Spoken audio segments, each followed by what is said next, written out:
શિવપુરી પ્રથમ એનિવર્સરીએ ભેટમાં મળી બીજી પત્ની. યુવકે બળાત્કારના કેસમાં ફસાયા બાદ પ્રથમ લગ્ન કરવા પડ્યા, હવે બીજા લગ્ન કર્યા.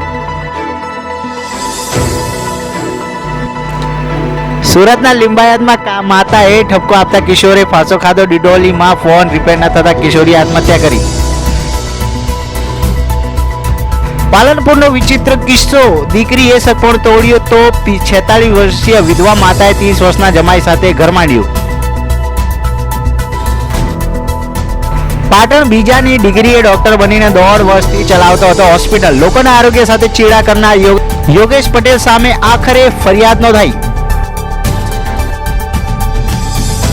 પાલનપુરના ગણેશપુરમાં 8 મકાનોને પાલિકાએ દબાણ દૂર કરવા નોટિસ આપી. સ્થાનિકોએ કલેક્ટર કચેરી દોડી ગયા.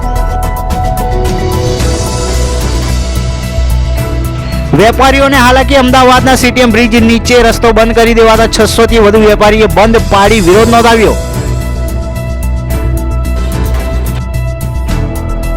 નકલી લાયસન્સ કૌભાંડ. પાટણના બનાવટી હેવી ડ્રાઇવિંગ લાયસન્સ કાંડનો માસ્ટરમાઇન્ડ યુપીથી ઝડપાયો. 10 દિવસના રિમાન્ડ મંજૂર.